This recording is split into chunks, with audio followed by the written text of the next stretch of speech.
Good evening and welcome to the Job Search Solution, the radio program where we talk about looking for a job, changing jobs, changing careers, hiring.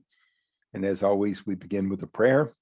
Dear God, grant us thy peace and thy mercy, thy will be done. And in just a few minutes, as we do every Wednesday evening, we're going to have Rich Levinsky with us. He's got a great subject this evening to talk about in the consulting arena. And you'll want to definitely stay tuned for that.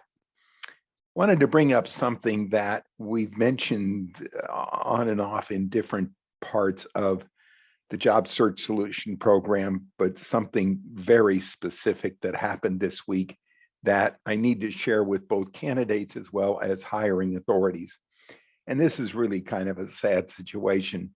It's both disingenuous as well as just sad. But candidates, if you're looking for a job, need to be aware of it. And you as hiring authorities need to be aware of it too, if you are indeed hiring folks. And it has to do with the situation that came up Monday. We had a candidate that had been through 5 or 6 interviews with a company, quite frankly, more than they really needed. But everybody wants to be careful, right? So they have this guy go through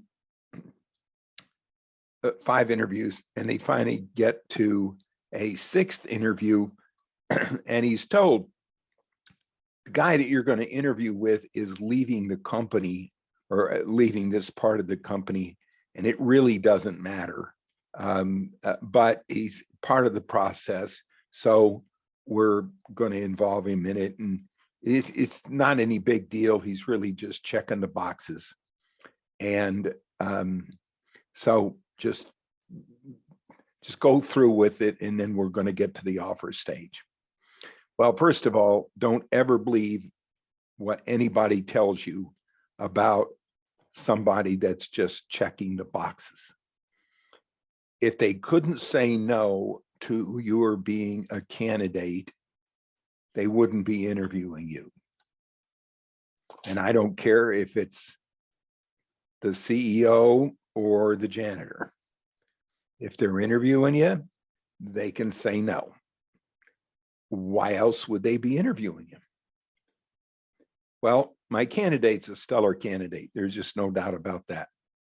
And he had gone through all of the other interviews with flying colors. He was really good about asking really good questions in the interviewing process. He was excellent at asking the 4 basic questions, especially the one about, do you have any concerns about my ability to do the job? And will you support me? He gets through about a 40-minute interview with the ex-vice president who's going on to something else. And he asks him the qualifying questions, and the guy says, sure, I don't have any qualms about your ability to do this. You should do a really good job. It sounds like you have the right kind of experience, and absolutely, yes, I will support you. Well, he turns around and then calls the hiring authority and says, well, I'm not really sure if he's got the energy that we're really looking for. And I'm not sure that he can really describe the process that he's used when he's been successful before, but you can go ahead and hire him if you want. Well, the hiring authority thinks, no, I'm not going to do that. If this guy has his questions about the candidate, I'm not going to probably run that risk. I don't want to look bad if something goes wrong. But keep in mind, this guy is a stellar candidate and he's been successful before. The reasons were so weak and so just poor.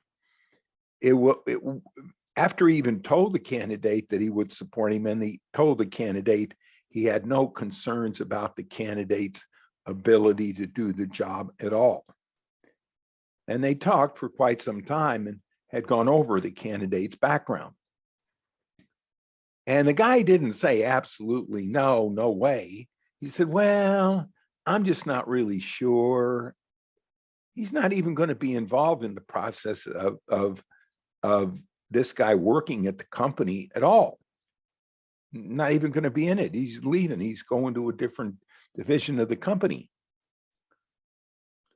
The hiring authority is a really nice guy. I've known him for almost 20 years, and he's probably as quality a guy as you'd ever run into.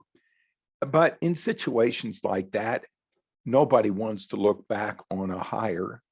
And if it doesn't work out for one reason or another, have somebody say, well, I told you so. So it was very weak. And he wasn't, the interviewing authority really wasn't fair with the candidate by saying, look, here's what I'm concerned about. Can you address this? He actually told the candidate that he had no concerns whatsoever at all. Now, the moral and the lesson to this is you can never bank on anything. And just because somebody that's in a interviewing authority position tells you that you are good and that they'll give you your blessing doesn't necessarily mean that they will. I don't know, sometimes there's lots of politics that go on behind the scenes in an interviewing and hiring situation.